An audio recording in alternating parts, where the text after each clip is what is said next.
नमस्कार दोस्तों, मैं हरदिल और आप देख रहे हैं सीसी करंट अफेयर्स। दोस्तों, इस वीडियो में देखेंगे आज यानी कि 17 जून 2023 के बहुत ही महत्वपूर्ण करंट अफेयर्स जो सभी कम्पिटेटिव एग्जाम के लिए बहुत ही इंपॉर्टेंट होने वाला है। तो दोस्तों, वीडियो में आगे बढ़ने से पहले आप अगर इस चैनल पर नए हैं तो इस चैनल को सब्सक्राइब करें और इस वीडियो को लाइक जरूर करें। चलिए देखते हैं करंट अफेयर्स में क्या क्या हम लोग के पास।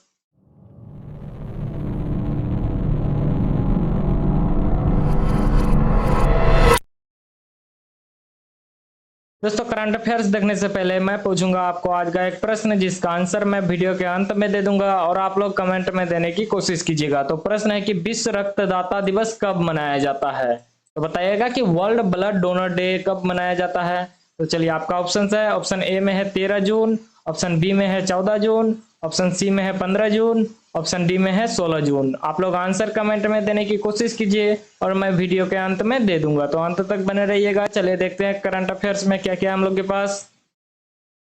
दोस्तों, पहला है कि भारत की थोक महंगाई दर यानी कि होलसेलर इन्फ्लेशन रेट मई 2023 में कितनी रही है। तो बताइएगा कि भारत की जो थोक महंगाई दर है मई 2023 में कितनी रही। तो चलिए बता दें हम आपको कि कितनी रही। तो -3.48%। याद रखिएगा आप लोग, -3.48% भारत की थोक महंगाई दर मई 2023 में रही है। ठीक, याद रखिएगा। चलिए देखते हैं अगला प्रश्न क्या है हम लोग के पास। अगला प्रश्न है कि governor of the year 2023 award इनमें से किसे मिला।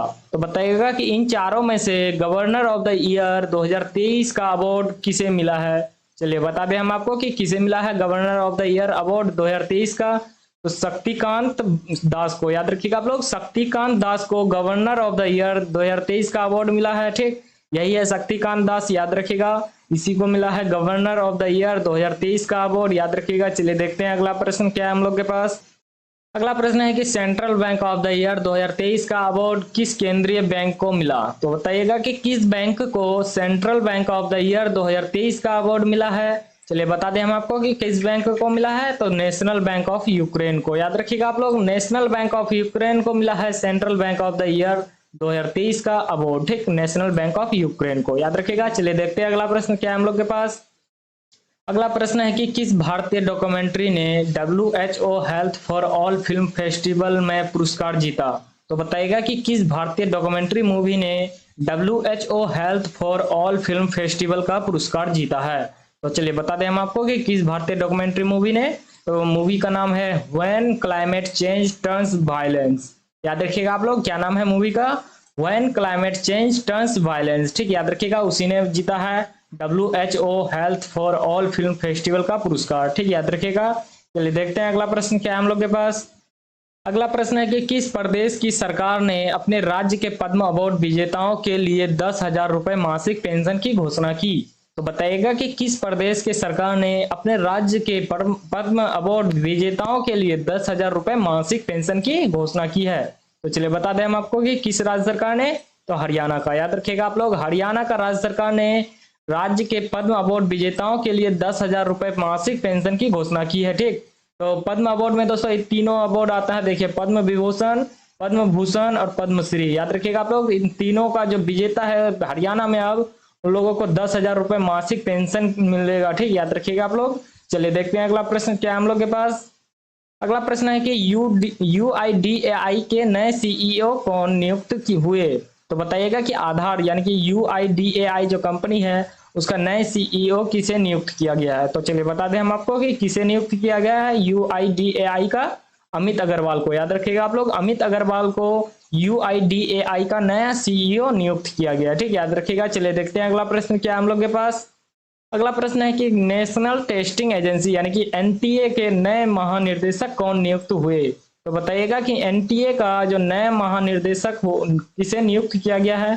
चलिए बता दें हम आपको कि किसे नियुक्त किया गया है NTA का नया महानिर्देशक।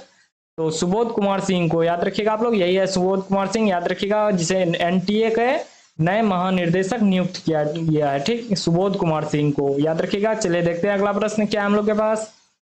अगला प्रश्न है कि वैश्विक पवन दिवस यानी कि ग्लोबल वाइंड डे कब मनाया जाता है। तो बताइएगा कि वैश्विक पवन दिवस कब मनाया जाता है। चलिए बता दें हम आपको कि वैश्विक पवन दिवस जो है 15 जून को मनाया जाता है। ठीक, याद रखिएगा, 15 जून को वैश्विक पवन दिवस के रूप में मनाया जाता है। ठीक, ग्लोबल वाइंड डे के रूप में। ठीक, याद रखिएगा। चलिए देखते हैं अगला प्रश्न क्या हम लोग के पास।